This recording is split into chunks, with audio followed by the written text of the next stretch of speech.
I'll call this meeting to order.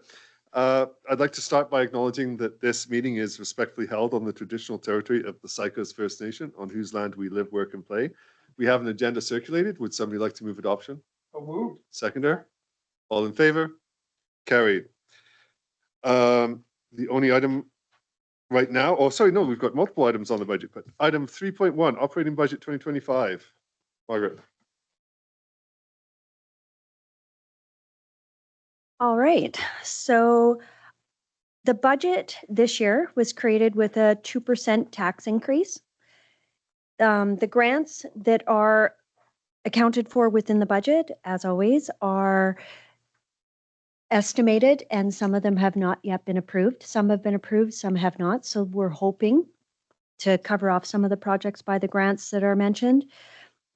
Comparatives are before the final year end, so some numbers will change, but they are pretty close as I finalize year end. But you'll have pretty close numbers within your sheets. Revenue remains consistent with prior years, with the exception of grants, which vary depending on projects. So I'm going to start with administration.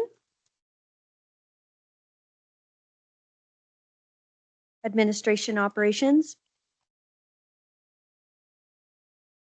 So administrative operations are down a little bit from the year before, but some of the funds have been reallocated around the function itself. So some changes for 2025 is election expense. Even though it's not an election year, we have added the purchase of the voting machine. Our old one is no longer functional, so we want to be ahead of the game to make sure that we have a functional voting machine. Our OCP zoning subdivision bylaw updates are ongoing. I think we have about $11,000 left in the budget for our subdivision and development bylaw updates. So we've continued to keep the same budget there so we can finish those bylaws and get them up to date. 142 Connaught, this is the house that we currently lease to Northern Health beside the district office here. We have $5,000 included in that for painting the interior. There is also a project you'll see later on for doing some upgrades to the building itself. Other than that, we have the economic development function within administration that I've now separated out. We have a full-time economic development and tourism coordinator. So we've just put a budget in there for that function and singled out the economic development strategy under the economic development coordinator as they are working on that. Are there any questions under the legislative and administrative?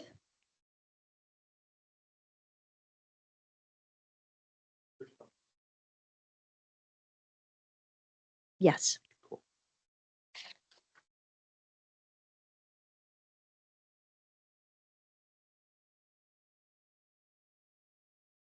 All right, we'll move on to Public Works. So Public Works, the overall budget is also a bit higher. And the reason for this is the new positions that we've added to this function. One of them is the project coordinator for all of the projects that we have coming up. So that has been added within the Public Works administration function.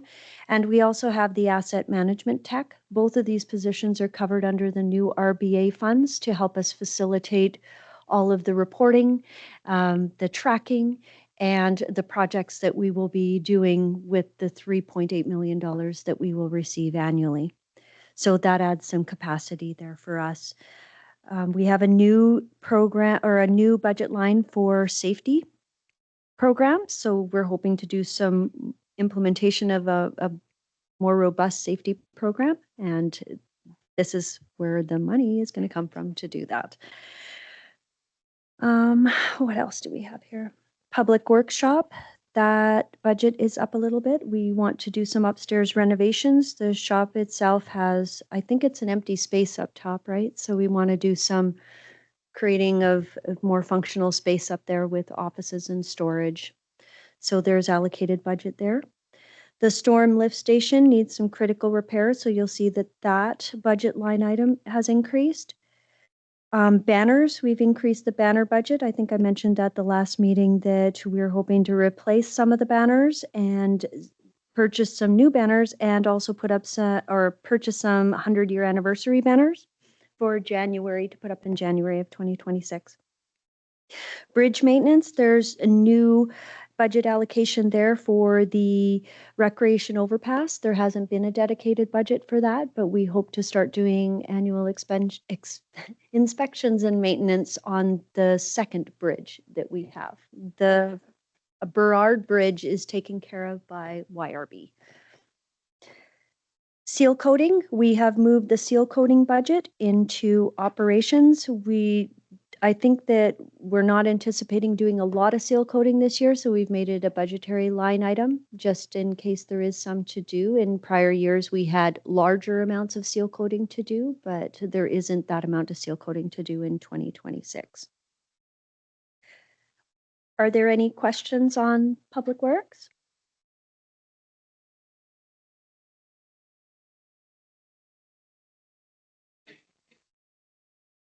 Through the chair, everybody just turns a reminder. So I turned the mics off. Oh, I'm sorry. It was asleep. First Councilor Palmer first. I was just curious as to the safety program, what that all entails, or do we know yet, or is it a work in progress? Well, Will can speak to that. Yeah, so we have, we're working with a consultant in order to develop a plan moving forward. So they're going to help us to outline safe work procedures, safe operating procedures, and get the documentation aspect. It's not that we weren't doing them, it's just that there wasn't a lot of documentation that was associated with it. Okay. So that's going to help to bring that part of it together.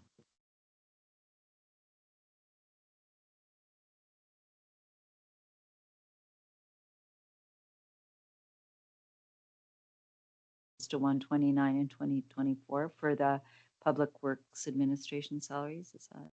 There is the new project manager salary in there. Yeah, that's it. Okay, Yeah, and then- also in 2024, there were vacancies within a Public Works position, a management position for part of the year. Oh, So okay. that's why it's been low, but now that's with a full complement, including the project manager. Okay, good. Thanks. Just back to that banner budget. I'm not sure if you said it, I might have missed it. Does that include costs of installation, et cetera? Or- Yes, it does. It does, okay. And I'm just wondering because we're gonna have to order quite a few banners, aren't we? Yes, we are. Because I'm just looking back, we had 30,000 the 1 year, so. And that was the year that we purchased 200 banners, just I did it believe, all. at that time. So what are we thinking right now? I'm thinking that we're going to probably purchase about the same. We still have quite a few that are up. So Okay. I don't think we'll need 200, but we may need 100 or 150 just to fill the gaps. All right, thanks. Thanks. Just a short one for me. When you're talking about the upstairs renovations, remember when we did the tour there a year ago or whenever that was at the kind of the grand opening? It definitely needed it. Do you know what they're going to turn it into? Like, is it just going to be a meeting space or? Yeah, so we're looking at creating a storage space up there as one of the primary pieces in order to pull some of that material out of the district hall. We're looking at segregating off a section at the back that could be for meeting room spaces, kind of a commingled office area that'd be in the middle. And then potentially we'll see whether we can put the EOC up there.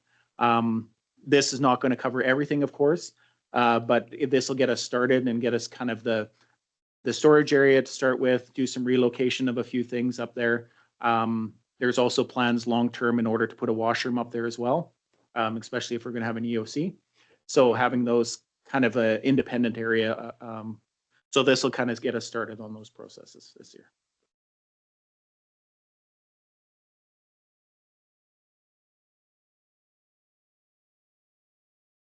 All right, so we have the airport budget. The airport budget has stayed about the same as it did in the prior year with not much change there.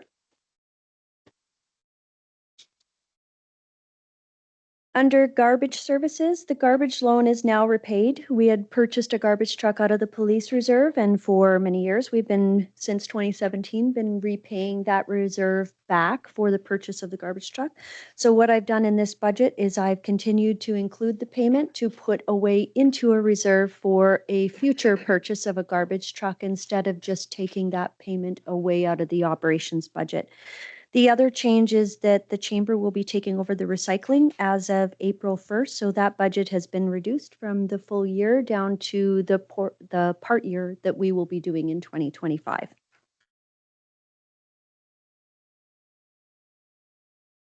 I don't know if this question's for you or Gary, Will, or you. Where are we at on getting to full-time, everybody participating in our garbage system? So we still have that on our list to amend the bylaw and do some education on having no opt-out of the Okay. garbage service. So that is still on the radar to bring forward So to council. next year, maybe.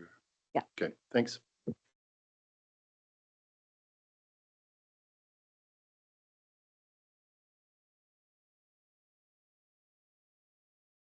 Arena operations are staying relatively the same. Budgets have been adjusted to actual, and our subsidy is still at about 71%.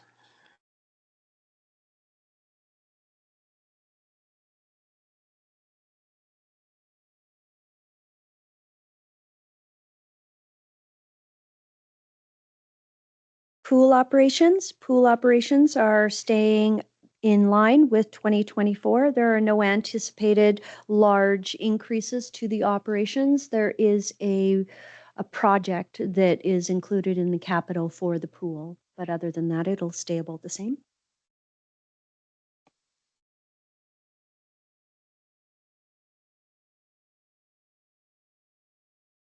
Okay, so I just help me to understand, Margaret. So the arena subsidized at 71%. Is there also subsidizing of the swimming pool?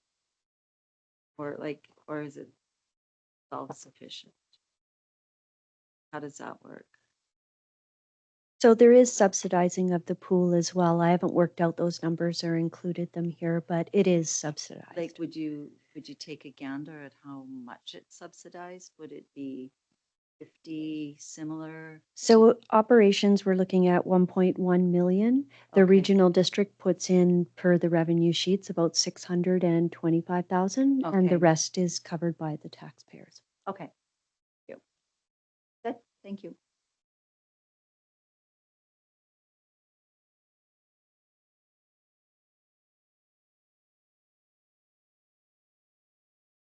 The Museum and Cultural Center, those budgets are relatively the same as well for 2024. The only increase is really to the building maintenance. Normally, that budget would be much lower. We did some improvements in 2024. I've left the budget at 25,000 to allow for coating the Murray House with oil for preservation. So we're going to do some preservation on that building for 2025. And I forgot what the answer was, so bear with me when we talked about the exterior of the VTCC. So in terms of, when does that happen? Every 4 or 5 years, or just to upkeep that? So the actual finish on the outside of the VTCC is made so that it doesn't need to be refinished, and it was purchased that way. It's supposed to last 20 years or so. What has happened, and Will can speak to this more, is I believe that there's something in the way it was hung on there. So there's some interior kind of problems that we may be having, which we're going to look at. Okay, because it's definitely fading in some areas compared to other sides. So, and I thought I was told at one point that it was going to be recoded or something because it's not uniform. And if that's the way it's going to be, that's the way it is. I just misunderstood. Yeah, and it was put up to fade that way naturally and not Okay. to be So I talked recoded. to somebody who didn't know information. Okay. Yeah, so there is some pieces that we're going to look at. There was a coating that was supposed to be a long-term solution for it, so that it wasn't going to deteriorate. But we will take a look at it and make sure that there isn't any damage that's being caused by the way that's been installed. But we're going to need some time in order to go through that. So Okay. So is the integrity of the material still holding up? Like, Gary, what? Okay. Okay. I think that's more. Okay. Heat from the sun. Yeah, those are whiteboards. There's some edges that are, Yeah. Might be some maintenance done to it. Okay.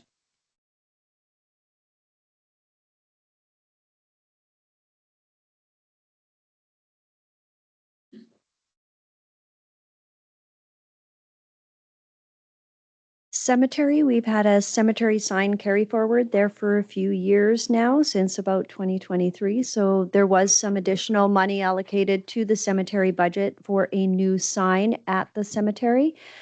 So staff will be looking at that this year to see if we're in need of a new sign up there. And if so, we'll use these funds to put in a new sign.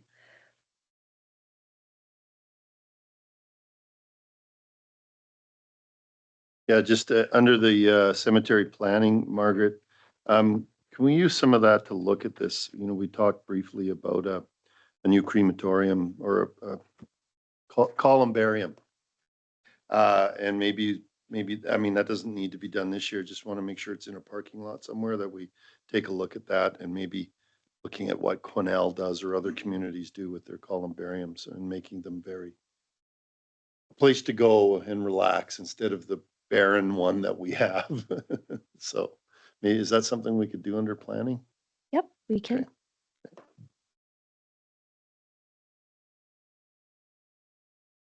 Okay. Just under weed control, for the, is that, where we're gonna be purchasing Roundup or some sort of, 2,4-D, and then is the cost of getting, pesticide applicators licensing in that?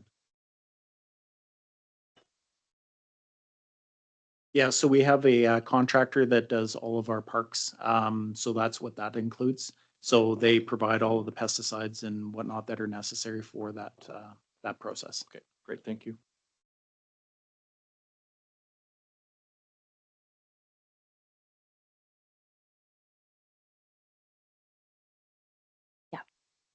So it's been there for a couple of years, but we'll take a look this year. I think there has been some research done, not much, but we're getting to a point where we might have a plan for a sign. Under parks, there is not much added here. Under Riverside Campground, we have added a small ATV vehicle purchase, some type of vehicle for at the campground for the attendant to move around the campsites to cart things around. That won't be more than $8,000 for that. And we've also added under ball diamonds some additional funds or left the budget from the prior year as they didn't get the work done for 2025 to put a red shale on 2 diamonds.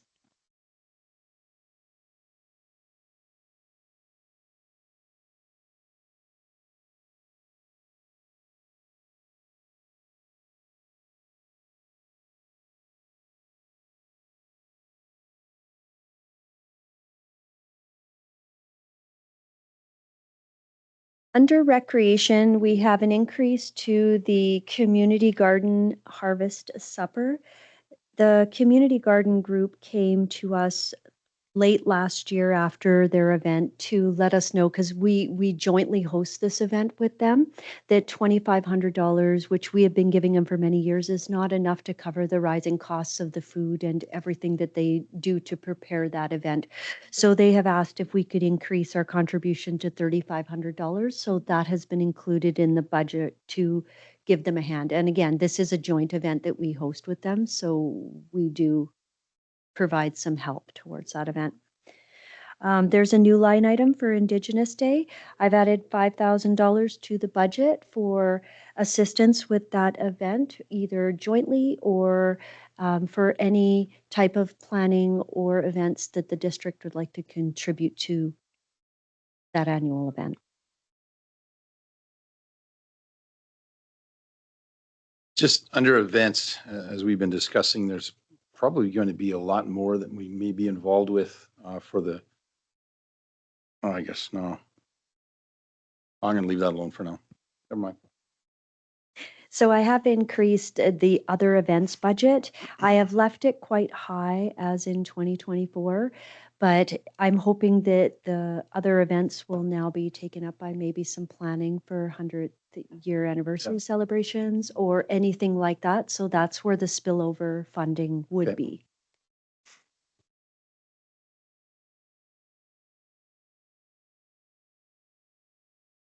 To just jump in first, Councilor Lozey. We were significantly over last year, or, not significantly, but, 8% or something, right? Should that be a little higher? There were some circumstances surrounding that administration feels they can cut down that budget by at least half. So there were some things that happened Okay. with event planning last year that we think we can do better with this year budget-wise. Okay. So we've left the budget the same. Space, there's no stupid questions. right? So sorry. Oh, the Vanderhoof Rec Center, is that the Integra Center? Is that? Yes. Okay, good. So going on to that budget, so the Thanks. Vanderhoof Rec Center is now what we will be calling this building as of April Okay. 1st. So included in this budget is the new branding and some eaves and decks repairs. So we've costed out some raised metal lettering so that it will match the arena and the pool. So all of our lettering on our building will be consistent and we will put that up in April. We'll go to Councilor Franco first. He's Oh, been waiting, then sure. we'll go to. Or after April. No, I'm okay with the supplemental. if you have that. Don't know if Councillor Young was going down this road. I'd really love to see other events change to 100-year anniversary and other events.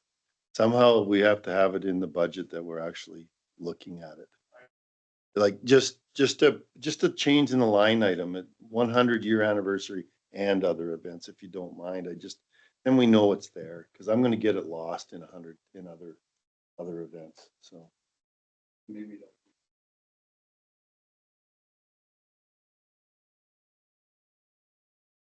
Councilor Lozey, did you have a comment? And then we'll. But yeah, and this might not be the right spot, but when we're talking about signage, I'm just wondering, I know the library's been asking for a new sign for a while, and I'm just wondering if that's within the scope of the exterior of the building. Is that the library's responsibility, or would that be the district's Can I responsibility? put a pause on that when we get to library? Okay, for sure. That's good. Yeah. Okay, just so we keep Yeah, everything. no, that's right. I wasn't sure if it would fit here or there, so, okay, thanks. Councilor Young. Just to clarify, back to what Councillor Franco was saying, so we're going to include that from events to include that, or are we changing the budget line, or what are we doing there? So my understanding is we're going to call it 100-year anniversary and other events. But we're sticking to this number. We're sticking to that number. Again, I Yeah. think there's about $10,000 or $15,000 in that budget that we can save from an administrative standpoint that could be used for other. Okay, because I think we're going to have other. That's what I'm Yeah. concerned about. It's going to be a big year. Right, Tom? We got to lead up to it. We got to be ready. We have to spill over. I'm not saying for the whole next. Yeah, that's what I'm saying. But we're gonna be hitting it running in January, right? So this is the year that we. Yeah. To me, I still think that other budget should be higher, and if we don't spend it, we don't spend it. That's one place I think we should maybe just add a little bit more. So that if we do get ahead on the 100th anniversary and want something here ready for January, we can be spending that money November, December and not be worrying. All right. So just to mention here, as we increase things, the tax increase goes up. Yep. Or we cut another budget. So is there a suggested amount that you would like to increase that budget? I would put it at 40. With troopers coming?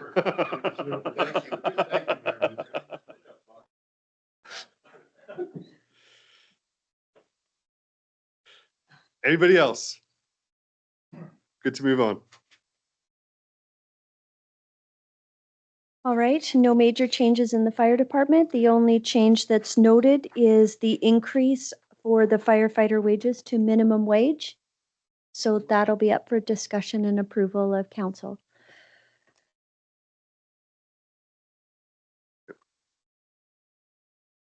Any discussion there?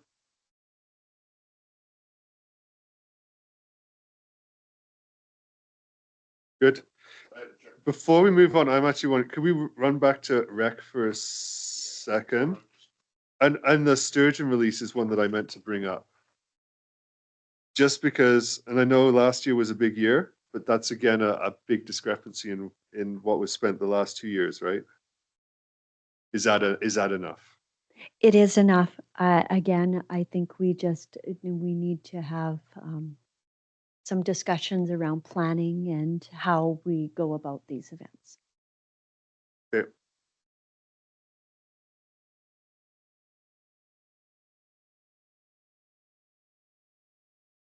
All right.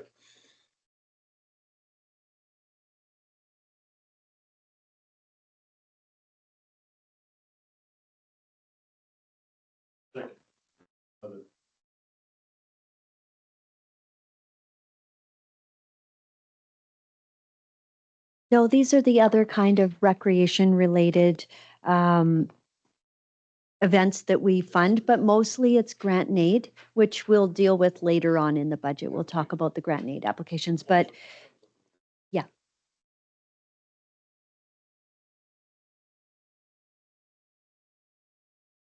Protective services. This budget is basically the same as the year before. The expenditures highlighted in yellow are all covered by grants. What's new to this function is an emergency management coordinator. So we've put this position in as help to the fire department, and we're hoping to have it covered by a UBCM grant that we have applied for, as well as we received funding from Edema last year of $40,000, which they have approved to use towards that position. So we still have the 40,000 funding from them. And then hopefully we will get the grant and then we can fund that position for a year. And then once the year is over, then we can talk about how we fund it going forwards.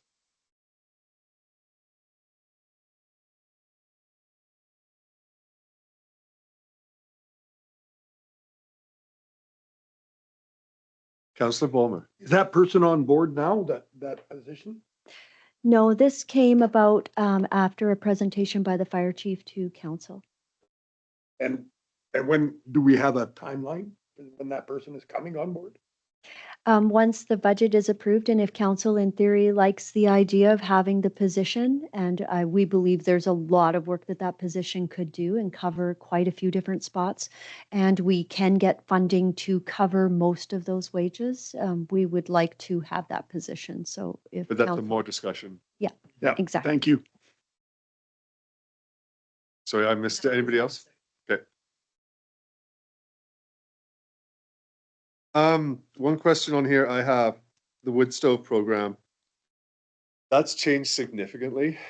And I wonder, like in the program now, it has to go to heat pumps, or you can't even go natural gas, I think, right? So that's maybe something that we have hanging on in there that isn't, it used to be wood to wood, and that's no longer available.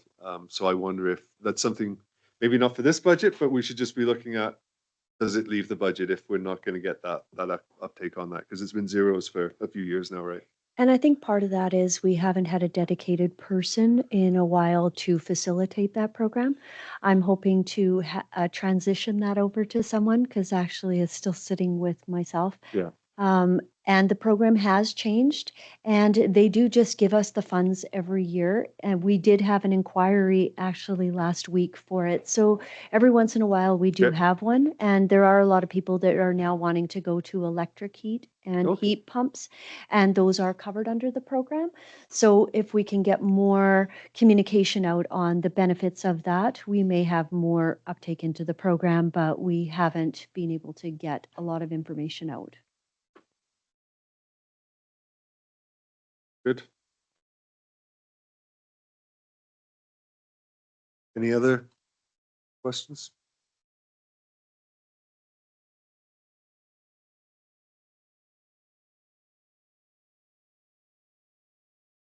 So police reserve, the police reserve transfer remains at 150,000 as it has in prior years, with the additional 150 going to fire equipment for purchase of the water tender and also saving for eventual replacement of the second line fire truck.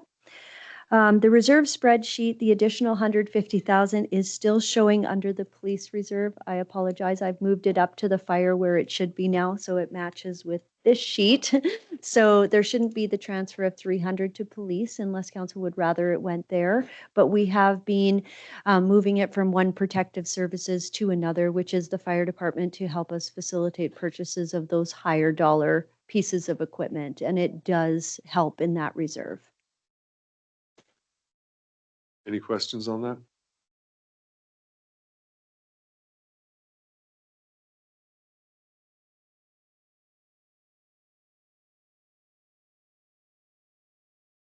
Community forest, we're budgeting for double what we got in the previous year for 2025.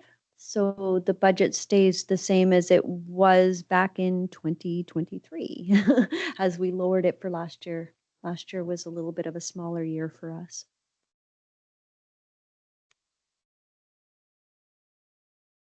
Councillor Franco. You must be hitting the wrong button. No, I was just doing that purposely, but no, out of interest, when you say travel, does that include somebody attending the BC Community Forest Association? Or is that included in council travel? That's included in council travel. This is more for, I think it is the Community Forest Association or any other COM4 related travel costs, like maybe if you're flying over the community forest or anything like that. Okay, thanks. Anybody else?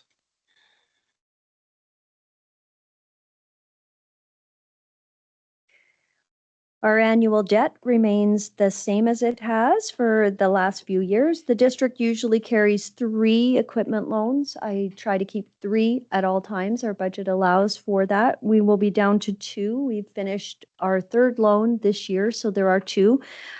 We are looking to add 1 more loan in 2026, and equipment replacements are being determined now. So we will be adding 1 additional loan.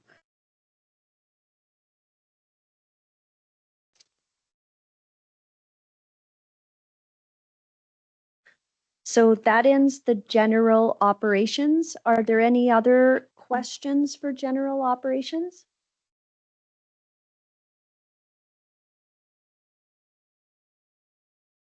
Doesn't look like it.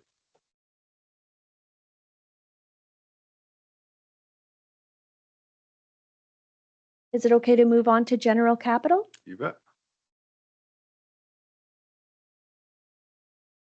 So general capital this year totals 8,132,490. Of this amount, 4,450,000 approximately is projected to be covered by grants, with 3,167,000 from reserves and surplus. Funding from taxation for capital projects remains between 500 to 600,000, which it has since 2023.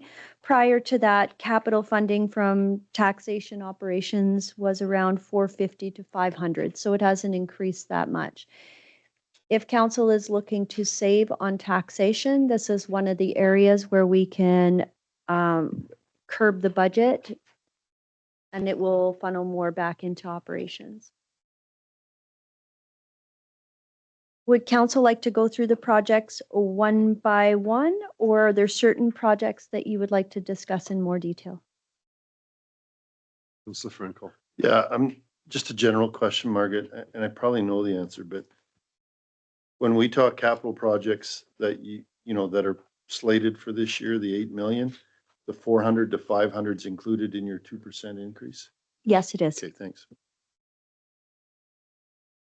I think it would be good to hit every project. We don't need to go into huge detail unless it's asked for, but I think that would be the best way to go through. We can do that. So the airport fencing is a carry forward project, so there isn't much to discuss there. It should be done this year as it was intended in the prior year. The airport turn pad project is now back on the project list. We had it in 2023 and we were not successful on the BCAP grant, but we have reapplied to BCAP this year. And so the turn pad project is back on. It is the next project in our airport development plan. The prices on it have been adjusted for current values. So the grant has been put in to reflect that. I believe it's about 200,000 higher than it was in 2023 when we put it in. 200,000, so it would have been like 400,000-ish and now it's Yeah. 600? Yes. That's really good to know.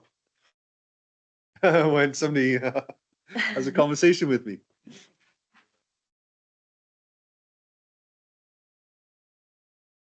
Hmm?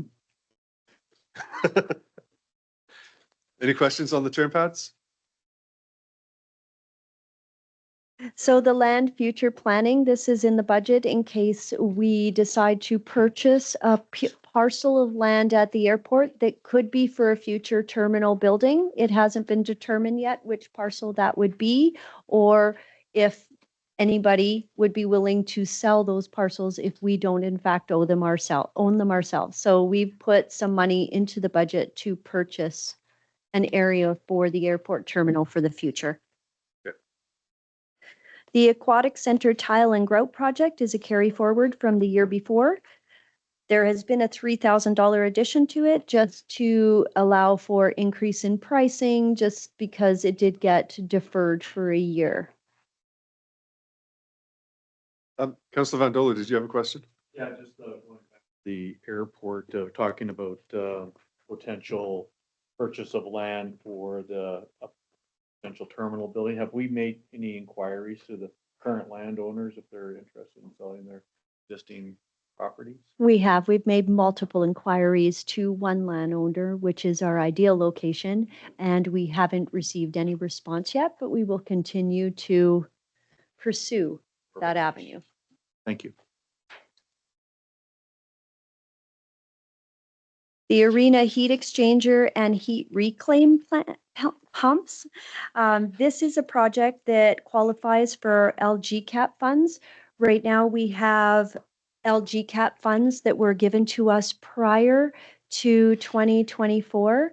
I have asked for an extension for us to spend those funds, as they have stipulated they were to be spent by March 31st of this year, which we will not be able to spend. So we are spending the prior year funds on a project in the current year, and we have until 2028 to spend the additional 211,000 that we got for the next 3 years under the LGCAP funds. If you'd like to know more about the project, Will can explain the project a little more to you. My question, actually, and I probably should know this, LGCAP, what does that? The local government climate action Oh, program. okay, Yeah. Yep. It used to be CAREP, Yeah. and now it's LGCAP. As the province loves their acronyms. Yeah. Make it difficult to remember any of And what they used to be and what they used to be before that. Exactly.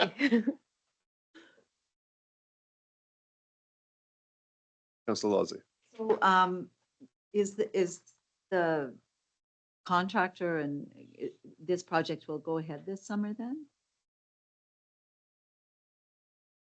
Yeah, yes, we've got it in place right now. We've had some discussions with the engineer who's got the plan in place. Okay, They've had conversations with the contractor about the timing of it, because of course we have to do it while there's no ice in the. right. Mhm. And we've kind of narrowed down some of the very specific pieces to move forward.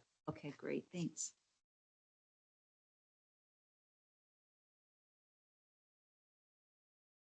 The quick save demolition is also in the budget for this year. We have a small reserve of 51,600 that we can use towards that project.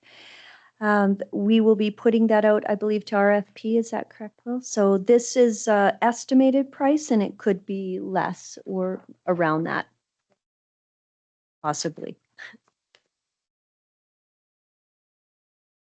Then we have the 142 Canot upgrades. That's the house next door. And there's a summary in the budget request sheet of sort of what we're planning to do. And Will can speak further on those if you have any questions.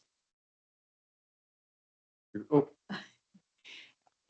Okay, yeah, we are going to be voting on this after. I'm just thinking of, so none of these things are, that, are going to impact, again, the ability of the house. It's just aesthetic, more or less, is it, or? Yeah, so the aesthetics of the property are starting to get very dated. The flooring within there, we've looked at a few different options with that.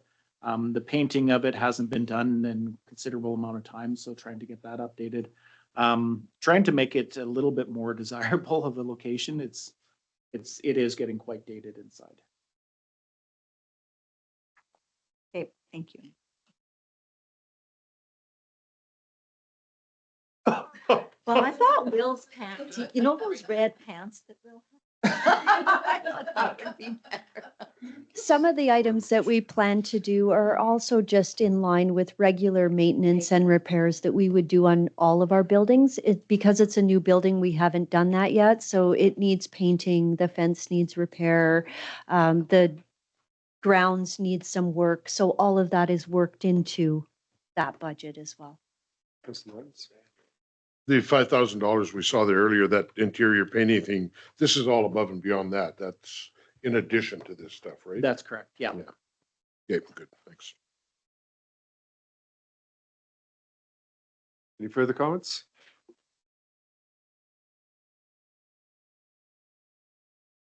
The United Church demolition, this property is scheduled for demolition and council has approved for this to go forward. So we hope that this will be done soon. The courthouse fire system, exit signs and windows. So the windows are new being added to this while they were doing the renovation. They had asked if we could replace some of the windows that the seals were beginning to go on just because they're already in there doing construction. I believe they're spending close to $600,000-700,000 on our building in this renovation. It's considerable. So we are contributing the fire system as part of the core structure of the building. So we will pay for that, the exit signs, and we're going to pay for the windows. So I think they're nearing completion of that renovation, aren't they, Will? Good. Any questions there?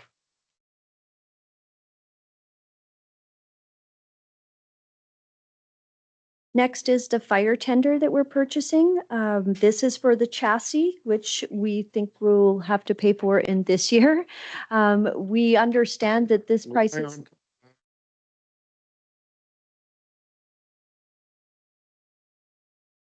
Is that in the project sheets or? Oh, maybe the sheets are out of order. Or no, we don't have a sheet for that one, only Okay. because it's a carry forward and it's identical to the year before. It's already been approved by council. So that's already ordered. So it's there just to show that this is a capital project that's ongoing. The land purchase, it is the same as well. There is a document within your binder, just notifying you that this subject is still in camera and hasn't been released. So this is carried forward from, believe we started this in 2023, 2022, 2023, Willie?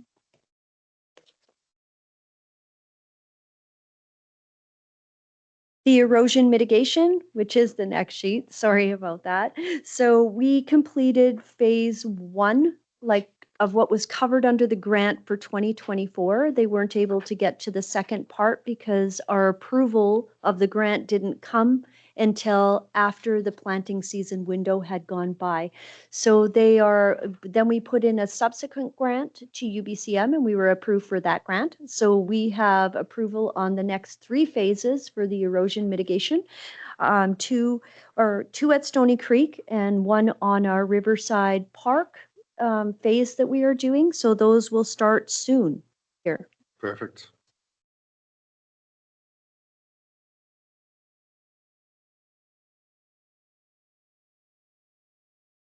The VTCC tourism enhancement project. This is the project that came to council last week that was discussed that we put in a grant to NDIT for enhancements at the VTCC for tourist experience. There is a tandem axle dump truck, and if you have questions on the dump truck, Will can talk to you about that.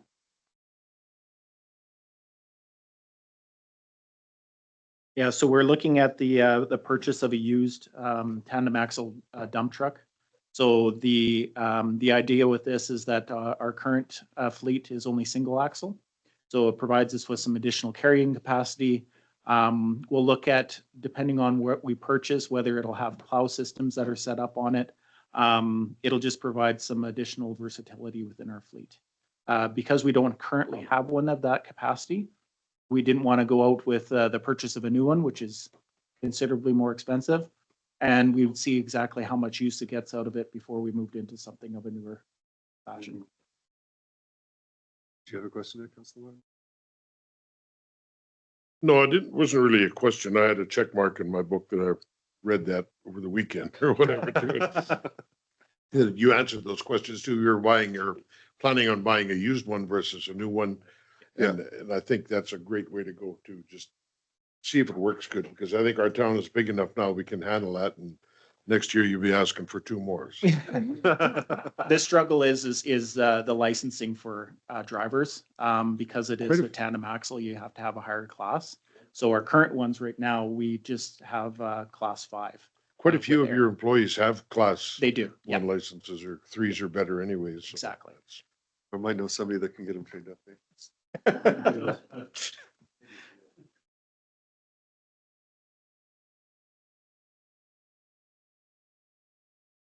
Next is the modular trailers, and this is for the delivery and shipping of the trailers as the actual assets were donated. So this is just for transport. The City West fiber installation, so this should be kicking off pretty soon in April, I believe. It's going to be covered by reserves and a combination of maybe provincial funding, COVID, and maybe the redip application that we have in. So we'll see how that goes. But it will be moving forward. We're unsure of what funds it'll be coming out of. So it'll be a combination of all those things.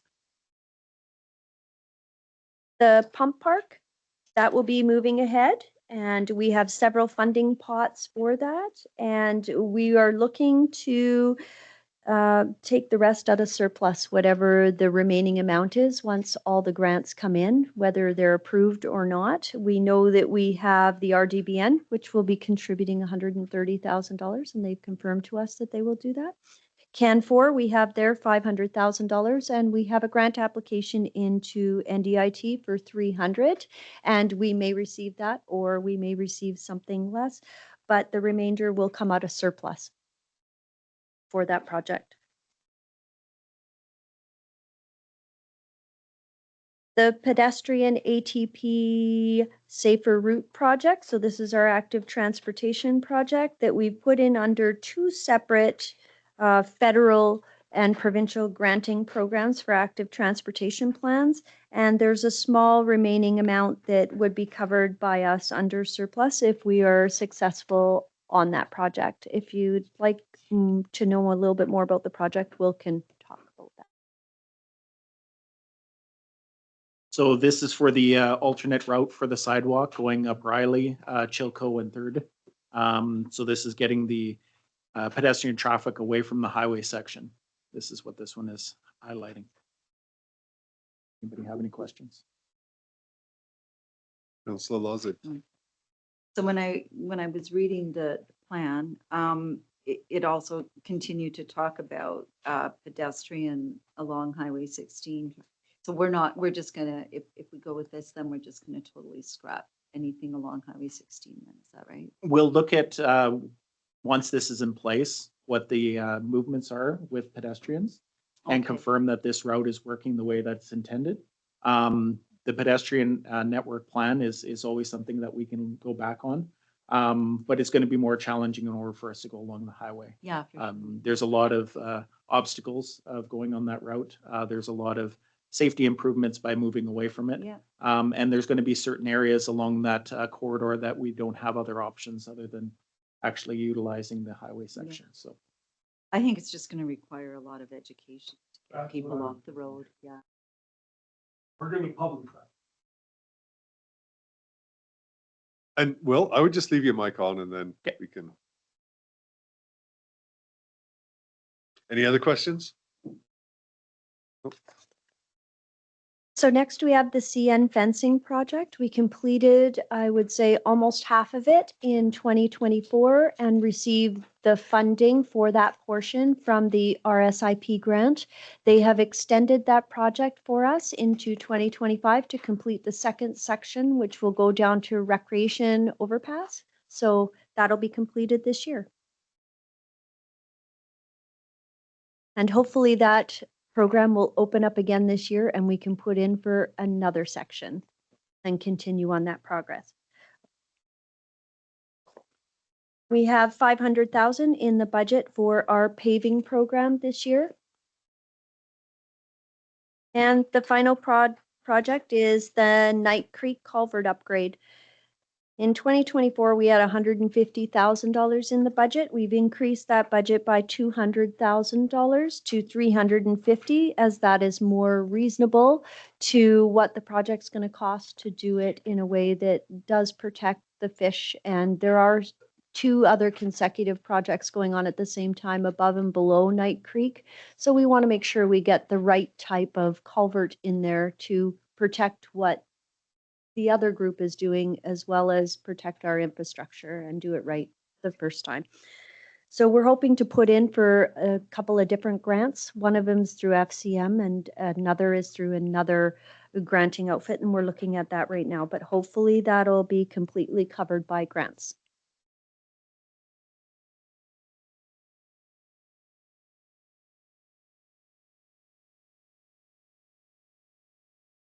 So is there any further discussion on the capital projects, the general capital projects? Any changes, any additions?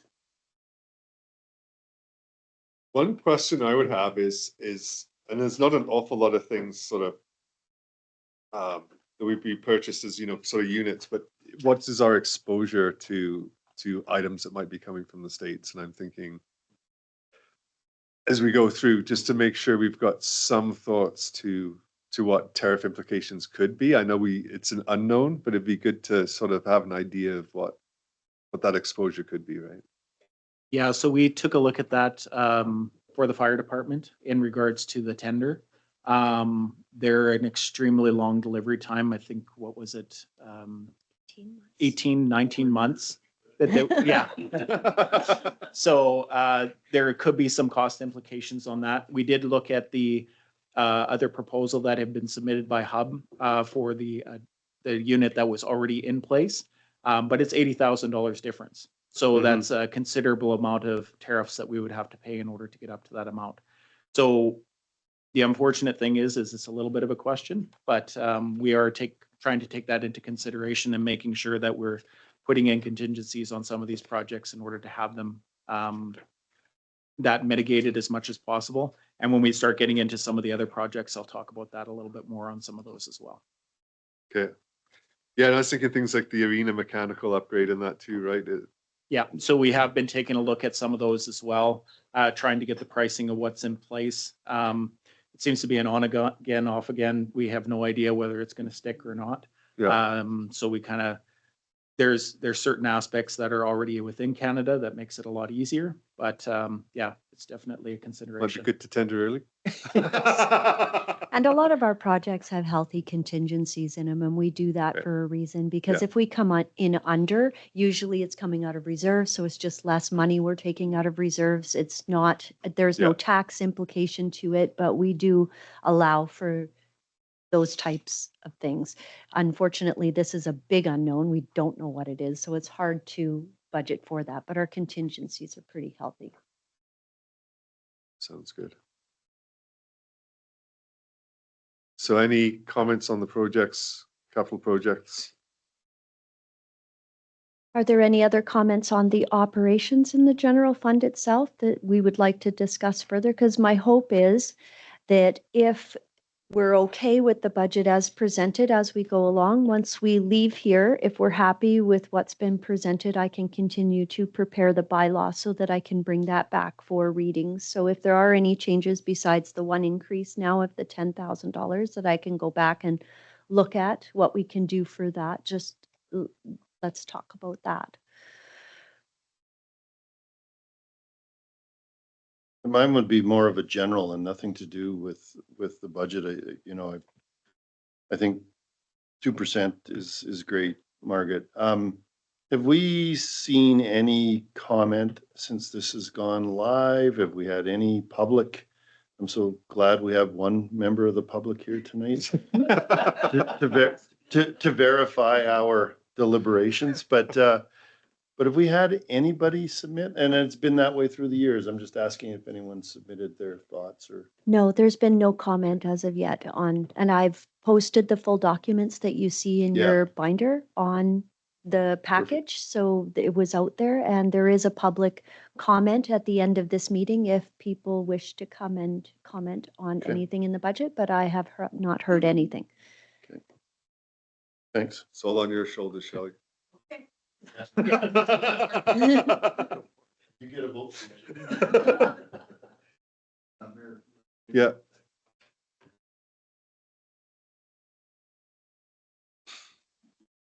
Very good. Maybe going back to on the recreation piece, I know there's been from our contingent on the pickleball group.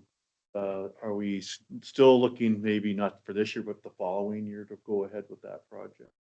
Yes, it's on for next year. We want to get the pump track in place and get that area prepped. I believe we want to do some design and prep for this year and then look at the courts for 2026. And I understand there was some geotechnical issues in that land area there too. I think Will can speak more to Yeah. the geotechnical. Yeah, so we've gotten a geotech evaluation that's been done. It's been provided, but haven't had any feedback from them yet. Okay. Yeah, we'll evaluate that as we move forward. Thank you.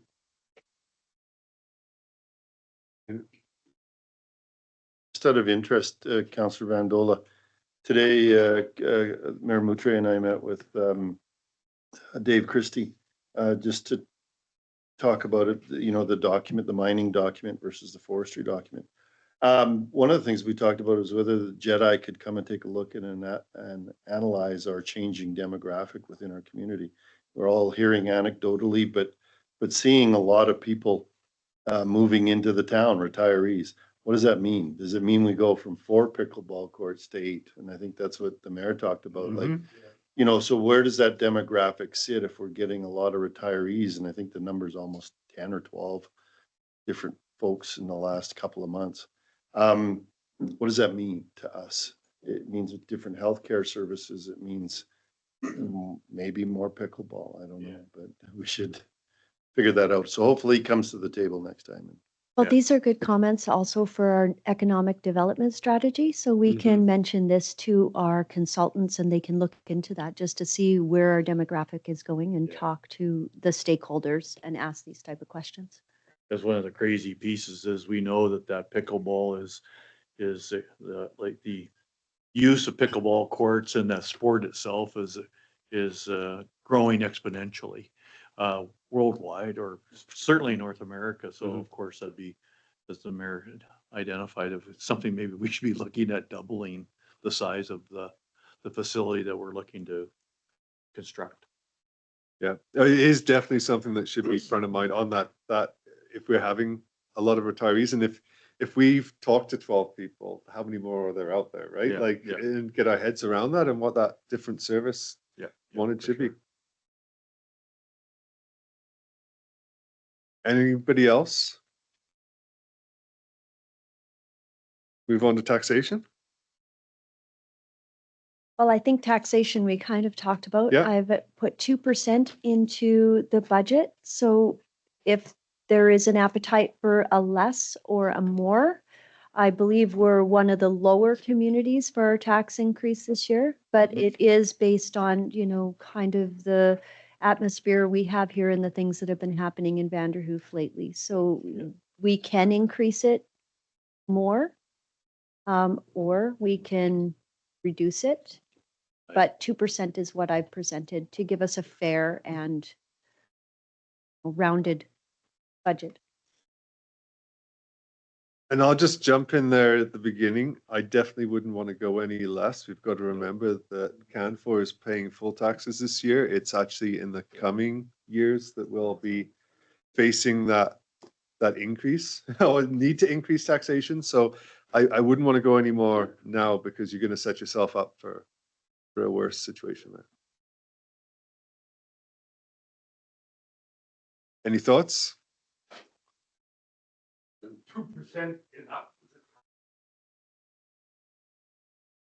It's definitely low. What was the cost of living increase from last year? 2.6.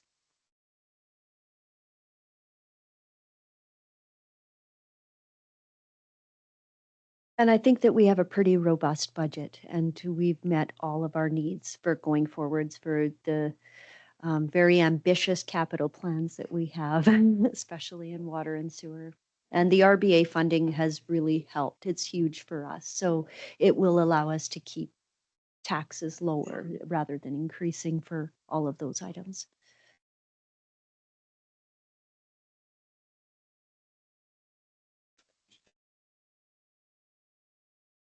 We have healthy reserves, we do. So can we No. move on to the water fund? Actually, wait, did we hit the library tab? No, we Just didn't. because I know we had paused Councillor Loze there for water, sewer, any of that, right? Okay, I had kind of left the grant and aids to last and libraries kind of in with the grant and aids, Okay. just in case there was more discussion that council wanted to have on any of the individual applications. But Okay. we can talk about the library and we can do the grant and aids, and it's really up to council what they would like to do first. why don't we walk through water, sewer first, and then we'll finish off the last of the tabs. All right, so water fund revenues remain consistent with 2024. The operations remain in line with 2024 with some adjustments to operations budgets for Northside Water now that the district has been operating the system for a full year.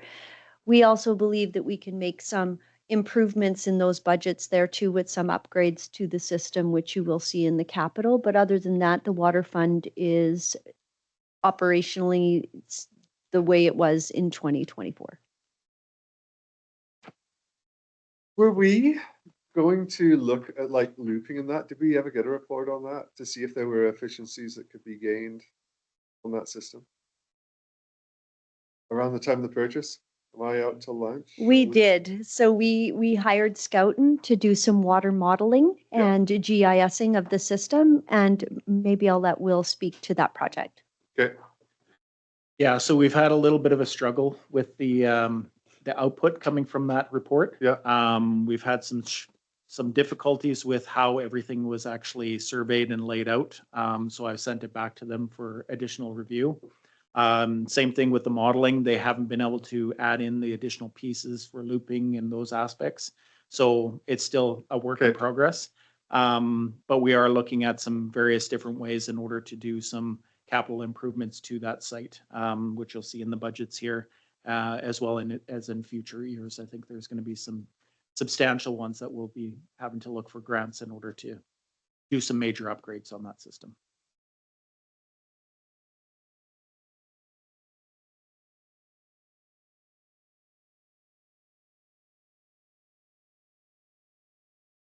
So for the water projects, I'm going to let Will go through these projects with you and maybe just give a brief summary of what each project is. It'll be easier for him to explain the water projects than myself.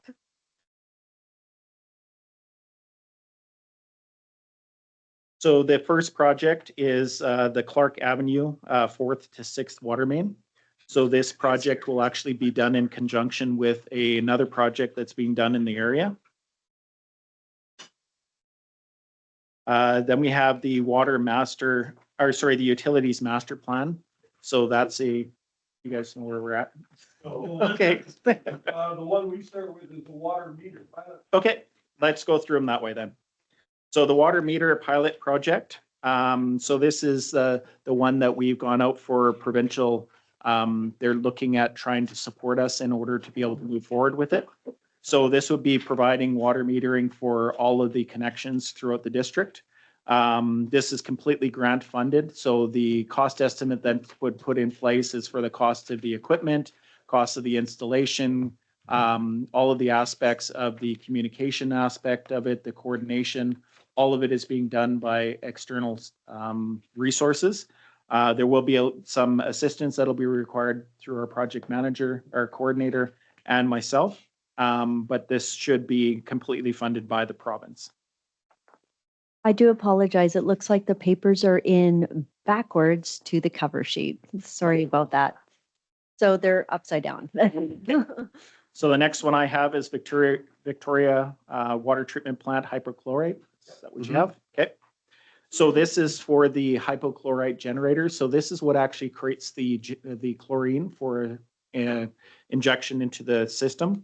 Our current system was installed in 2009, so we've gotten really good use out of it. But it is time for us to start looking at a replacement. This system saves us a considerable amount of money over buying hypochlorite at a higher concentration, saves our crews from having to handle that higher concentration product. So there's a lot of safety aspects that go along with that as well. So here we have the Northside Water plant design. So the unfortunate thing with the existing system is that the electrical is very old. A lot of it is original installation from back in the mid 70s. So electrical needs to be upgraded. The other part of it is that it doesn't have an actual control system. It's very mechanically based. And so in order for us to bring it online with similar systems at our Victoria station, there's going to be some upgrades that are going to be necessary. The other part with this is we've realized that the booster pump station is actually mounted about halfway up on the one reservoir that is buried, which is drastically impacting the way that the pump station operates. So now we have a very small window of area that the pumps can actually pull from. So we're having to look at a lot of things here in regards to making it operate properly. So this will look at a design for replacement of the system, and we'll look at the possibility of whether we utilize the treatment facility that's there or whether we'll do an upgrade with that as well as part of this design process. Does anybody have any questions? The next one I have is development water main. So again, this is looking at the proposed development on the corner of Burrard and Douglas. So the existing water main that goes through this area is undersized, and it was actually on our long-term plan as far as upgrade. The BC Housing is wanting to move forward with this project sooner than we were anticipating moving forward. And so we decided that we would partner with them. So they're going to pay for a portion of it and we'll pay for a portion of it and have it installed now. So we're bringing it up to the standard that will make it make the flow through that area increase for fire flow. Will replace some aging infrastructure. So there's benefits on two sides with this one. Councilor Lozay. And this is probably the wrong place to ask this question too, so I apologize and we can maybe go to it. But was there also some sidewalk that they were curb and gutter that were asking for? Yeah, so there was a request for that, but because that's part of the development, it'll be a requirement for them to do that installation. So the continuation of the sidewalk, because there is one to the south of that location, Yeah. we want to continue that beyond that location. I know it doesn't go to another sidewalk on the other side, but it does go to a widened shoulder that provides pedestrian accessibility. And as the development continues down that roadway, we'll continue that sidewalk along that alignment.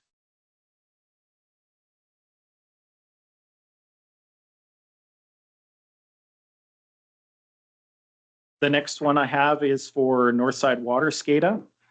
So again, some of the challenges that we've been running into as far as the operation of this site is that we don't have any automated alarm systems. So currently we have to have somebody go out and physically check this site at least once a day, including weekends and holidays. So that's where there's been that additional cost. So with this upgrade, we'd be looking at putting in an automated alarming system that would give us notification that the chlorine system isn't working, that the pump station is not working properly, and it'll tie into the current monitoring system that we have in place. So it'll give us that extra level of protection without having to have somebody go out on the weekends. We'll still have callouts when the power goes down, when the pump fails, all of that kind of stuff, but we'll actually get those calls properly this way. We'll be able to get a notification of what exactly the issue is before the operator leaves their house, which will provide a huge benefit to them as well. Give them a little bit of a timeline on how quickly they need to respond. This would be a savings for us. That's correct.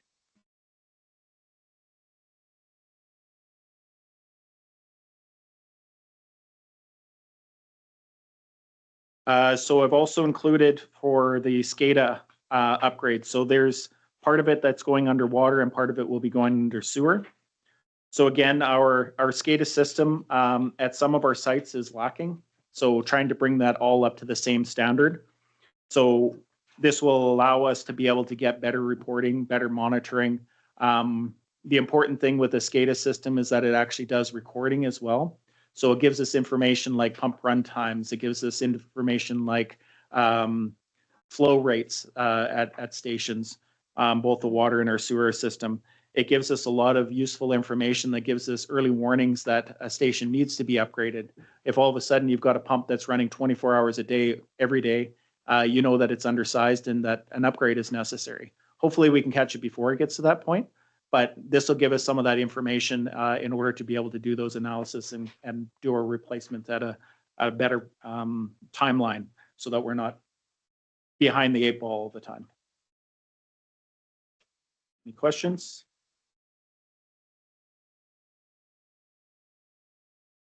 So preparation of the utilities master plan. So this is a carryover. This is the finalization of that process. This will help us to identify our projects going forward. It'll allow us to be able to plan and have budgets that are ready in advance, that we can actually have our designs that are ready to go for grant applications. It'll provide us with a lot of useful and valuable information so that, again, we can be planning things rather than reacting to things. And it's a combination of our water, our sanitary sewer, and our storm system.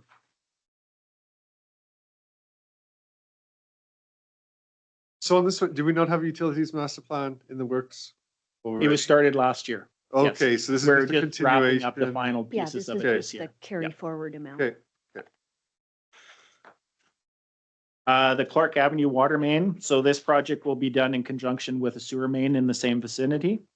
So this is a replacement of an aging piece of infrastructure. This will help to increase the capacity in that area for fire flow and make sure that we're getting rid of that infrastructure before we have major issues with it. And that's it for water. Any questions?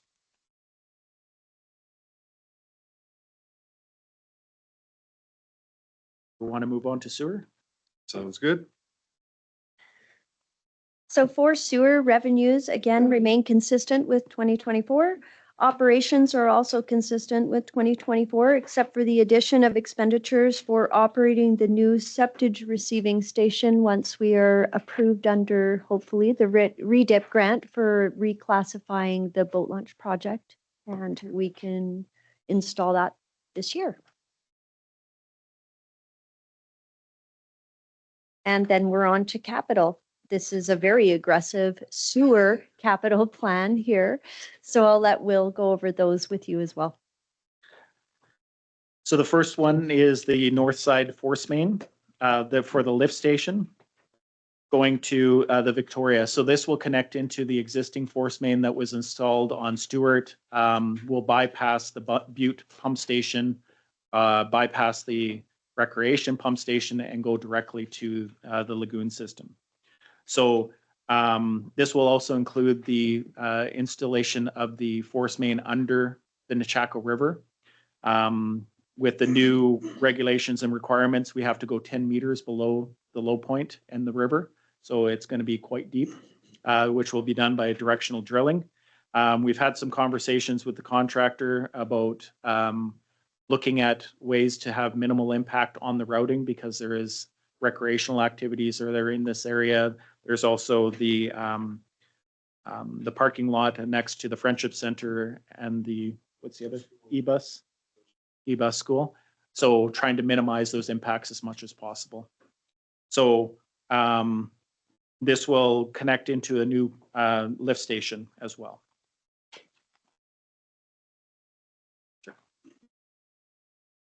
Have we received any feedback from SICAs?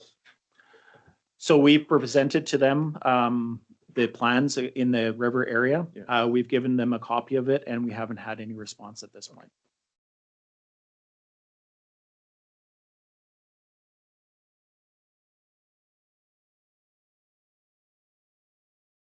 Interesting that W.O. McLeod is now E-Bus Academy. Might go to my wife's head if I show her that. So again, this is the utilities master plan. This is just the sanitary sewer contributions to that plan. The next one is a sewer camera. So currently we have a push rod camera. So this is a camera that's literally mounted on a long rod, has a camera unit that sits up on the tripod, and a reel that allows us to be able to push this into sanitary sewers services. This camera allows us to be able to see what the condition is inside of these pipes, and helps us determine if there's something that's causing blockages or things like that. Our existing one is very old. It does not capture any information. The image quality is very poor, has very low lighting, and new technology provides a lot more options with this. So when we're done, we can actually put in a thumb drive stick, copy the information out, and actually store it. So if we have any questions about it later, we can actually go back and take a look at this again. It's a fairly low cost for such a valuable piece of equipment. So this doesn't do main lines. It just mostly does the sewer connections to private properties. So this is the SCADA upgrades. This is just the sewer component. So very similar, providing us with that alerting option, alarming systems. Some of our sewer systems are unfortunately, or the pump stations are very old. And the only thing that we have in place is float systems. So float trips, it turns a pump on, gets up a little bit higher, flips another float, it'll send out an alarm. But it's literally going through a similar one that would be put into a building. So it does give us a lot of information. So this will help us to get that higher level of information for decision making.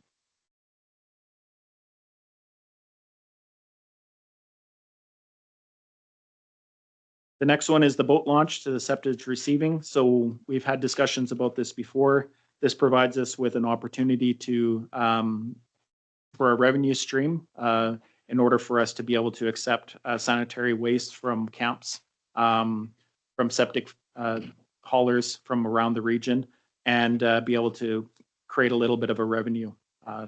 This system also will have a basic screening process in place that will remove heavy materials that do not get broken down in the treatment process, and allow us to be able to take that off and remove that to a different type of disposal.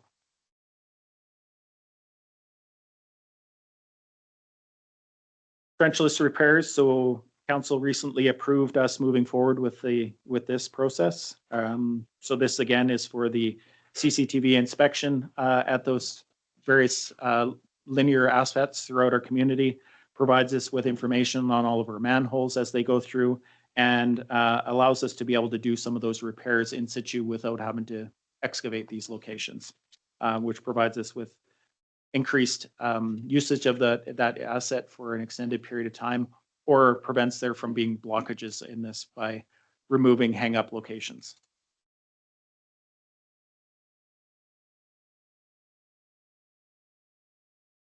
North side lift station. So this is the replacement of the north side lift station. So we're doing a complete replacement on this site. So we're going to be putting in an FRP, I believe it's going to be FRP, which is fiberglass reinforced plastic wet well, which has less corrosion potential. So that'll extend the life of that part of the asset. It has submersible pumps that are put in place, but nothing else really inside of that area. The benefit of that is that our crews don't have to go inside of it in order to do maintenance and repairs. Pumps can be pulled out from the surface, providing that option to be able to do those repairs without any entry. We've taken the valve chambers out of that, or valves out of those locations as well, and put them into an above ground kiosk. And that provides, again, the safety aspect of them not having to enter those spaces. With the design, it also is going to incorporate a bypass assembly. So in the event that something does go wrong with the station, we have the ability to go to the upstream manhole and bypass around the station if necessary. We've also included with this a small building which will house the electrical controls as well as the genset. So that provides us with that ability to be able to do repairs on those pieces of infrastructure without having to be exposed to the elements, as well as having it housed in a location where it kind of fits into the neighborhood a little bit better than these kiosks that are all over the place. Anybody have any questions on that one? Councillor Lozay. What happens to the building that's there now? So the building that's there will be removed, and the existing chamber that's there, we're actually going to try to use it as a screening process. So what's happened at this site is we've had material that's come down the line and actually plugged up the pumps.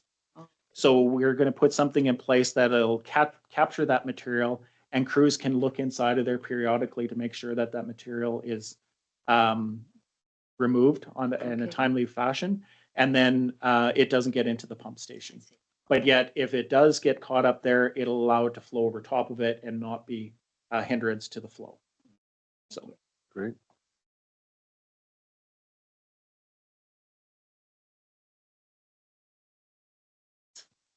co-op sanitary sewer replacement. So this one has been on the books for replacement for quite a considerable amount of time. So there's capacity issues at this location. There's challenges with the grade on this line. So there will be a complete replacement of this piece of infrastructure.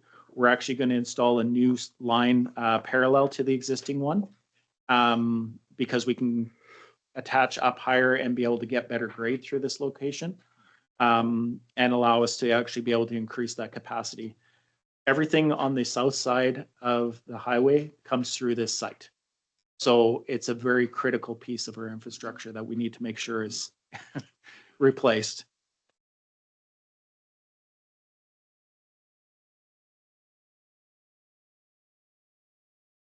And then the next one is the Clark Avenue sewer main, 5th to 6th. So the existing alignment of this sewer goes through a right-of-way that's between two properties. And the grade in this area is very steep. So in order to get access to that for maintenance, for repairs, for replacement would be very, very challenging. So we're looking at regrading that pipe to actually go back to Clark and then continue down that and actually bypass around this location. So we are proposing to do this in conjunction with the water main project on Clark in order to have that economy of scale for the project, but also to minimize the disruption so we can do it all at once and be in and out and not have that disruption at a later date. And that wraps up the sewer. So Any in questions? review, there's over $6 million in projects in sewer. These projects will be funded primarily with reserves and surplus at over $5 million, a large amount of that coming from the new RBA funds. And the remainder is being covered by grants and a small amount of sewer operations, which is around 95,000. So we're going to have it funded completely by grants and RBA funding. So it's great.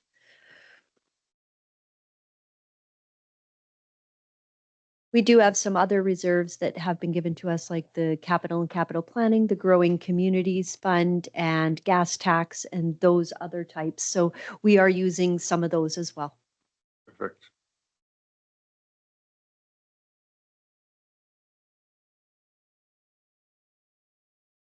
Any additional questions?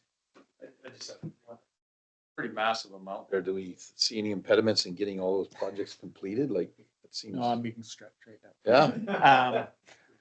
So we are proposing to have a project coordinator that is going to be hired in order to assist with the delivery of projects. We've also got a consultant that's going to assist with the training of that individual along with myself in order to get these projects moving forward. And there's a lot of like all of the linear assets that are projects that we've listed here. There's a lot of those that are actually going to be bundled. So we're going to try to deliver it as one package. It's going to be a very large package. So hopefully we'll get some good interest out of that. But it'll make the delivery of it a lot easier.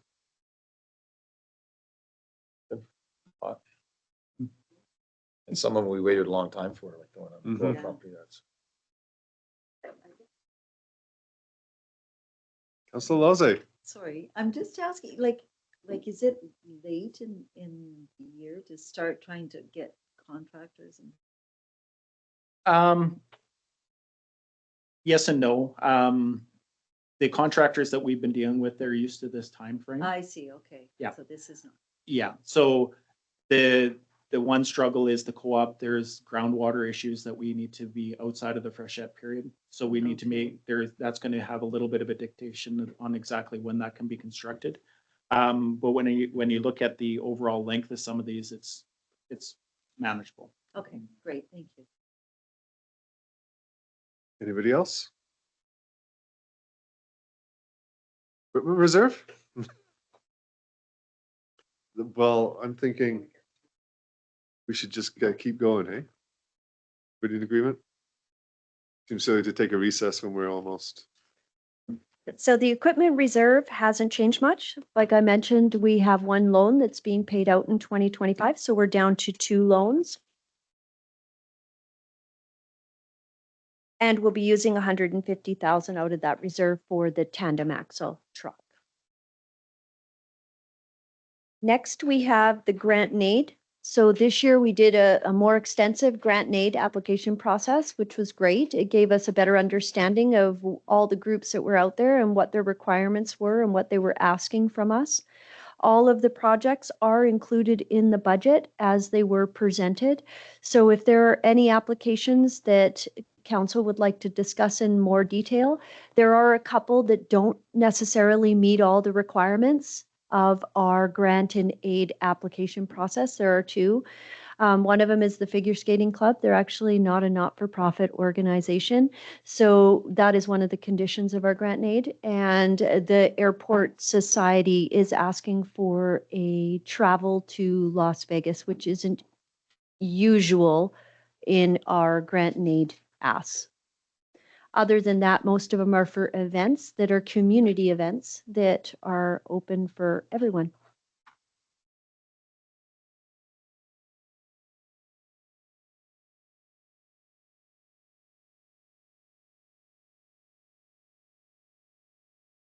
Hey, Councillor Martins. The only one I had a little check mark beside when I went through the book here on the weekend too was the rodeo association. That's not, is that tied to the one that was just here this last weekend? I know lots of the families are the same. And I was just curious about that, if that's. No, that's a different event from this event that they apply for. This is for the actual rodeo, I think, that they hold in the summer. I think it's different than in May. Yeah. They are a nonprofit as well, or? Yes. Yeah, the one this last weekend was the Mulva Hill or whatever, the third Yeah. one down there. Make sure. Yeah. Oh, yeah. Yeah.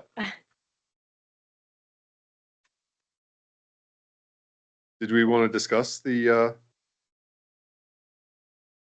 Airshow Society one? Does anybody have thoughts on that? Councillor Franco. There's definitely a time I thought that, we did this before, ourselves and went down to Vegas and booked acts.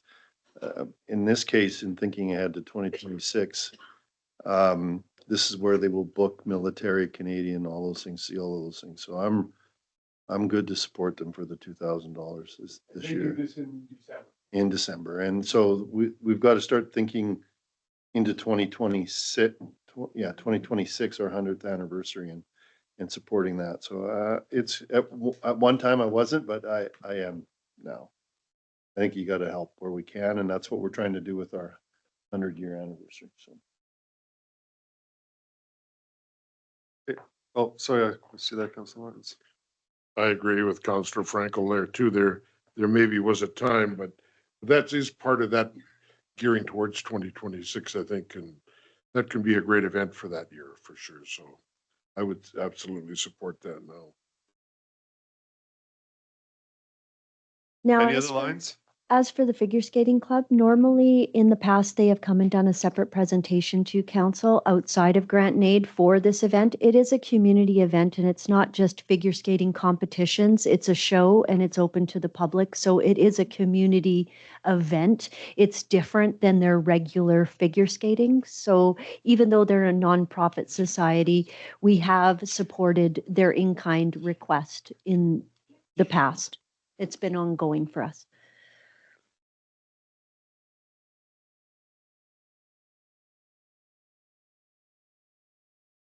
Good. All right, so I'll leave all the grant and aid requests as asked in the budget. Moving on to the library operations are being funded at the same levels that they were in 2024. The library's ask was not much more than it was in 2024, as they explained during their presentation. Councillor Laze had asked about the signage at the library. So our responsibilities, even under the new agreement, is we maintain the actual shell and mechanical of the building that we basically rent out. The difference between the library and our rec center and arena is those are our operations and we actually operate them. The pool was different because it was a construction from the ground up. We put the lettering on. Now it's not operated by us, but it would become part of the shell that's there. But I think the library signage, because it's not operated by us, if they want specific signage that's different from what we would do, then I would think that would be the library's expense. And then they bill it back to us in the end anyway. So it comes under, if they have a shortfall, they come to council and they ask for the difference. If they wanted the same type of lettering and as we're putting on all of our buildings, I think that we could do it under building maintenance. How much is the cost for the lettering? Around $5,000? So less than $5,000 to put the same type of branded lettering on the library if they're interested in that, because we would put that, I think, if we wanted all our buildings to look the same. But something different, then they may have to be looking at that. I think I don't think they're too fussy. It's just that sign that's up there. It's pretty faded and So we can have Gary look at sure, and I'll just look at yeah. what's If I entailed can- in putting up the new lettering for them as well. Sure. Great, thank you.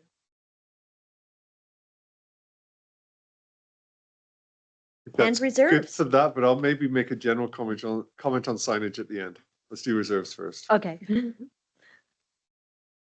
So our reserves are very healthy.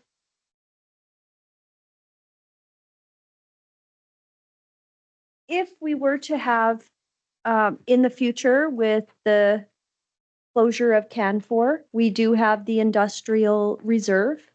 We can offset some of our taxation burdens by that. There are other ways we can mitigate that as well. So that can be discussed as we come towards that challenge. Our policy right now has an increase that we had implemented towards the industrial properties going into two different reserves, the industrial reserve and the attraction and retention reserve. In that policy, our policy states that we're not to go over 1.475 million for the industrial reserve. So the transfer built into this budget is 92.5 to bring it to that policy total.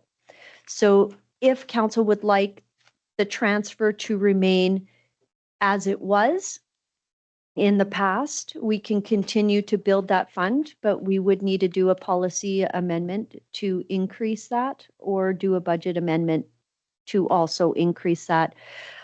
I believe the funds are sufficient at this time. Did you want to go first, Councillor Lozzie? Well, I guess I'm just thinking about anticipating for next year is kind of what my concern. So I don't know.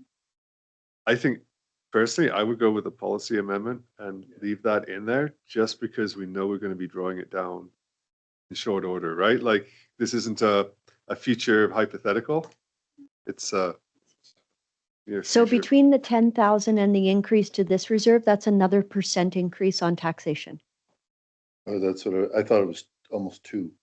It may almost be two, Yeah. because we normally transfer about 138,250 and we're only doing 92.5. If we have a policy, and we haven't got into the discussion yet, and I hope we do one time, is once we find out exactly what the taxation is and the potential loss from a CAN4 or another industrial user, we should say, I don't think we would want to look at it and say, if we lost X, we want to replace X with this reserve. We may want to say we want to replace 2/3 and find efficiencies or cost savings of the other third, right? I don't see the 1.475 as, okay, now that CAN4 is gone, we're going to replace all of their tax with this.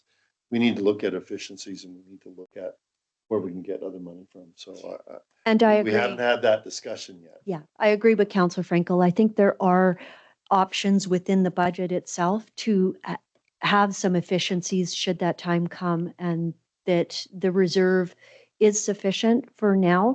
If we were to lose another industrial property, then we may want to reconsider that at that time. But again, these properties, when they do shut down, still pay taxes, and they're just going to pay a reduced taxes. So we're not losing taxes in entirety. We're only losing proportionate taxes, right?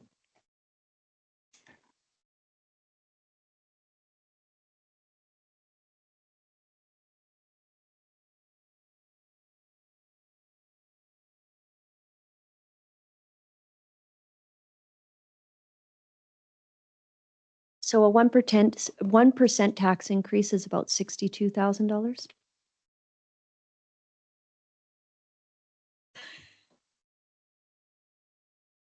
Yeah, I think we've got a couple of tough years coming. If it was me, I would actually keep that up there and make it a 3.5 and get prepared for the tough times to come.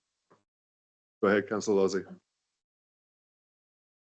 Foregoing building next door, except for interior painting, and then that'll balance out the 2%.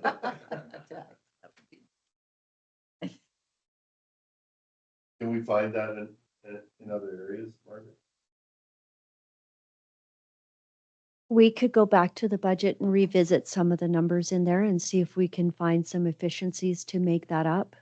But if we cannot cut in other areas, then it would definitely be about a % increase.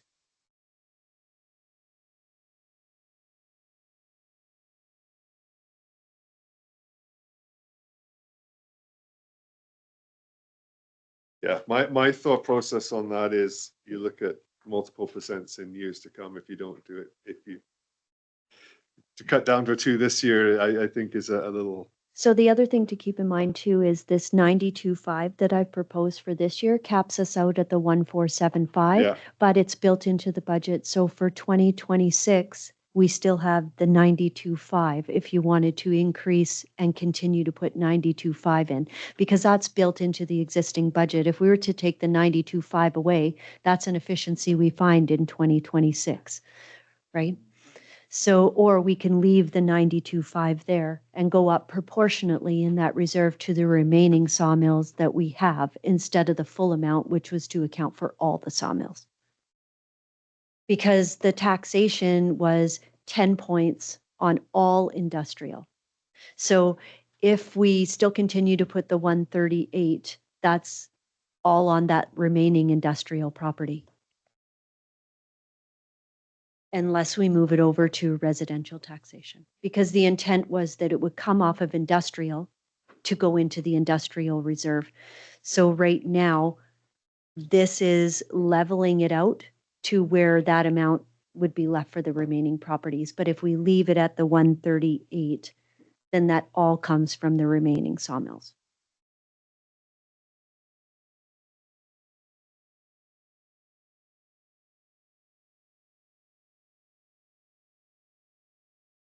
So we're shifting the cost.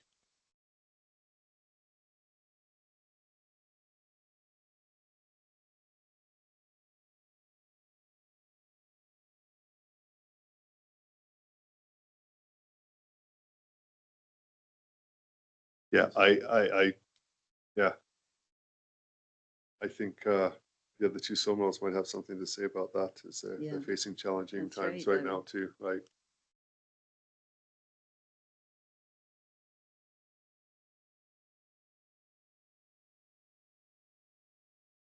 So I don't, you know where I stand, you know where Brian stands, I think you know where Cindy stands. Let's hear some other voices here too. Okay, Councillor Bandola. Yeah, I totally Huh? agree. My fear is that, you know, if the US tariffs go as kind of, we think, I think we could lose other industrial players. And so I think we need to bolster it.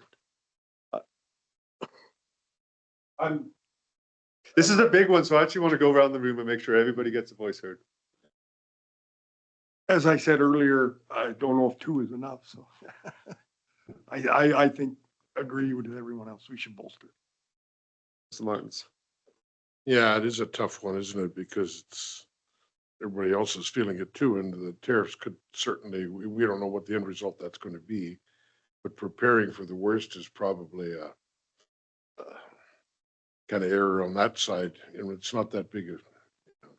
I think too, I think we need to maybe bump it up, and if things go great in the next few years, then it won't feel bad. But if it goes bad, this will help that.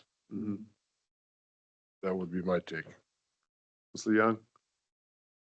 Yeah, it's a prudent thing to do. I'm not happy about it. I like the number we had. I think it was in this time period, it'd be really good for the public to hear that we're not significantly raising taxes and we're still not at this percentage. So, and really like to get that message out when we're, not that we want to point fingers at other municipalities, but really say, hey, in comparison to so many others, we've tried their best to keep it down.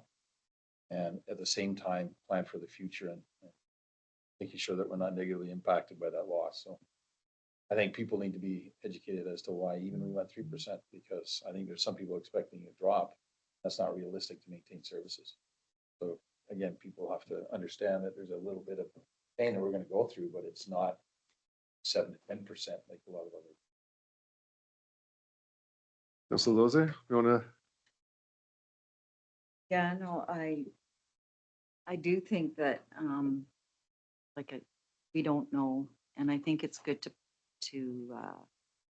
I'd like to see it bumped up as well. I'm just wondering if there's any way to do it without, like, I know it's just perception, but like even 2.5 rather than 3, if we had to bump, I don't know. I'd like to keep the tax increase lower this year, but I also don't like the idea of putting any more tax burden on our other industries, because I think as the mayor stated, they're struggling as well. They're looking at some pretty hard things, and I would like to see it go up, and I don't know if without raising the taxes considerably, keep it between 2 and 2.5% is where I'd like to see it. I don't know if that's realistic. Mr. Franco? I'm good with what you decide on that. industrial reserve, it just means that maybe I see where Margaret's trying to get at, when we have to change a policy. So what good is policy when we have to change it because we've achieved something? So where does that go? If we make a policy and say this is where we want to get to, we see the police reserve doing the same. We say we get there, but then we keep borrowing from it, and we do a whole pile of things with policy. And I'm good. I get all the reasons why we need to go to 3 or whatever it is, but those are going to be decisions that we have to start working towards earlier next year, because I think we're going to face a significant change in how we look at taxation of commercial and industrial and residential. And so let's be prepared for that conversation. So the other thing we could do is we could decrease the amount we're putting into the attraction and retention reserve and look more for grants and other funding opportunities for those types of things, and increase the industrial reserve so that we have that plan in effect as well. That reserve right now at the end of this year for what we have planned will have about 600,000 in it. And if we're prudent going forwards and look for grants and things for the attraction and retention type pieces we're looking for, then we could move some money from there instead to the industrial reserve. And I'll just throw out there though, as we look at what that end tax rate is, Mackenzie's 2 years further down the road than us. So their status quo budget would have had to go up a 24% increase in taxation. They've done a whole bunch of cuts and got it down to a 12% increase. It makes a difference, and cutting and keeping a low rate now gives Canfor a lower rate as well. Soon they'll be off the rolls. So just keep that in mind as we look, as we want to keep it down to a 2 or something like that. To me, I think a 3 is a more reasonable number, or maybe it's somewhere in between, but it's important that we're not leaving, especially leaving the next council with a huge increase to deal with, right?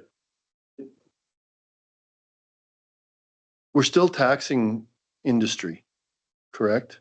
Yes, for this year, we are taxing them at the full amount. Yeah, So so what we're I'm trying to taking, follow.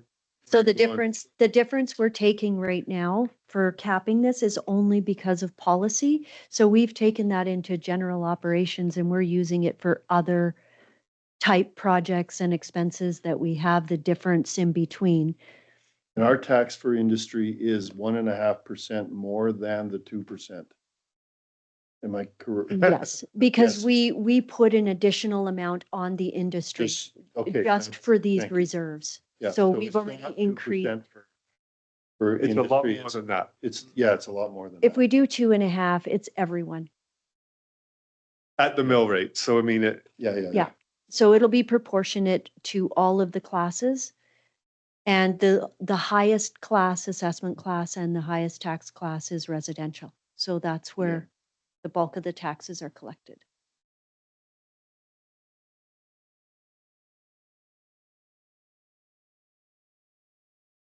I think we will have to look at this in 2026 once Canfor decides what type of operations they are going to, because we won't be getting the amount that we've been transferring into those two reserves in 2026, because as they drop off, we're going to collect less. So in the end, we might be contributing 90 to both of these reserves based on what was proportional to the assessments they had before, because they're going to go down. So we're going to see a decrease in those in any case, unless we increase industry. And then again, you're only harming the industries we have left. Just never know what's coming our way, right? So I'm not trying to defend whatever the number you figure out. You've come to us with 2, and now I go, well, somebody, the mayor wants 3. The issue becomes, we had a camp in town that contributed $1 million to our, whatever the number is. And we didn't see that coming. So to me, we're flexible as it is. And yes, we've had a major industry shut down in our community, and we need to give lots of thought of what that's looking like this year. Very thankful that we got lots of capital money, but I'm worried about everybody else. I'm not worried about Canfor per se. They're gonna pay their money. But I'm worried about stores and I'm worried about residential. And if I can go and say it's 2%, it's 2%. I can go and say it's 3%, it's 3%. But we gotta be thinking about how we're making this a livable place. And I think that that's what we need to do. And that doesn't need to be tonight. That needs to be getting ready for the potential, and somebody said it, it could be another one next year. I think you said it, Dave. Could be another one next year. It could be Could be another two. one tomorrow. Like, so, that's when we really have to look at service cuts and where we're headed. But, I'm good with where you guys decide. Keep in mind that we have lots of residents that are struggling too.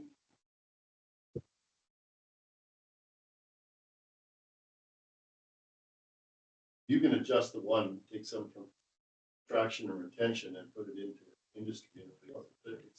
It's not an issue, leave it. Till it gets to work. Haven't said. Because the taxation we've set is to split to those two funds. So if policy says this much for this one, but there's no cap on the other, we can switch it. And we can increase the other and continue to still contribute the 90.25 to attraction retention and put the 138.250 to industrial. Willeen, I'm not sure what we do about the policy because the policy has that amount. So once we pass the budget, that's different than the policy. Should we make a policy amendment?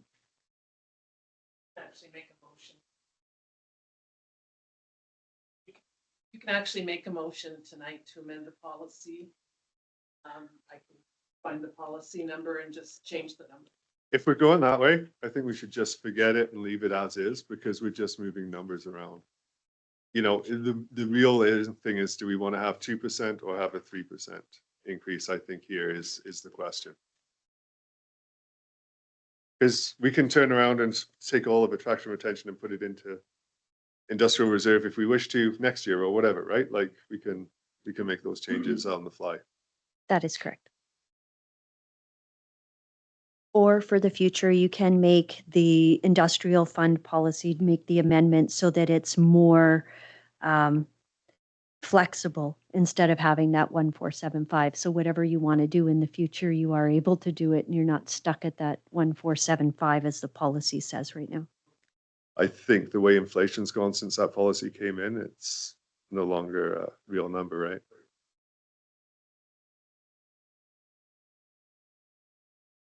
So the goal, the policy itself says the fund is intended to offset the effect of fluctuations in property tax revenue in Vanderhoof. The fund will accumulate annually with an accumulated goal of 1.475.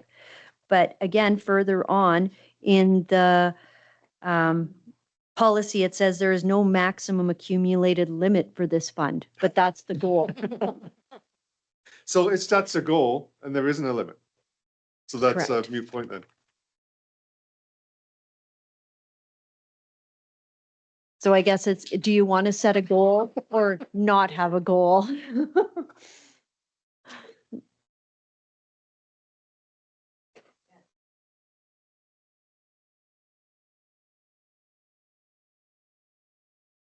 Okay, so we're at a point at the end of the night here.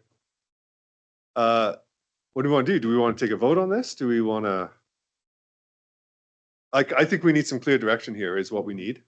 Yes, I would prefer a resolution on the tax increase. It's helpful for me for preparing the bylaw.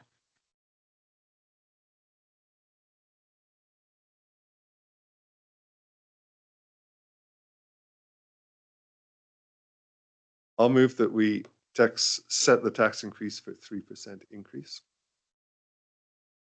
Second. Discussion. I'm loving this debate. And please, it's just a debate. It's awesome. I love that part. We've been presented with a budget of 2% that is getting more than I've ever seen in a budget done. So I see no reason to go to 3%. And yes, a lot of it's capital, and yes, it's a lot of hard work by the mayor and others to get RBA funding and stuff like that. But when I'm presented with a budget of 2%, I'm happy. And whether it's 2 or 3, but we're getting a lot of stuff done for 2%. And so I think that's kudos to the staff. And so that's where I'm at. Any further discussion? All in favor? Defeated?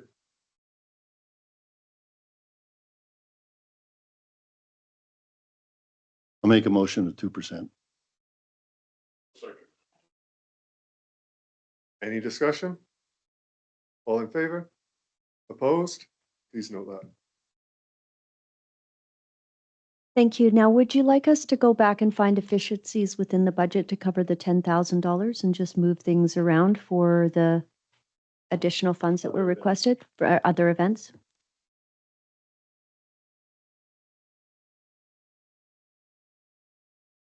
There's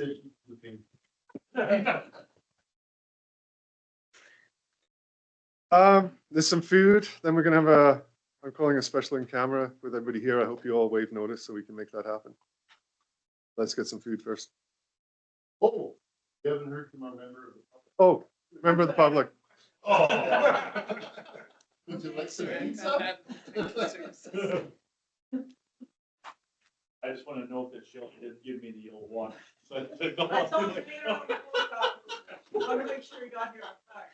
So Kevin, am I just looking for efficiencies for the 10,000? Is that what I'm doing? Okay. Are we going to come back and just, 10,000, how much of a percentage is 10,000? it's nothing, it's 0.25, Yeah. 2.1.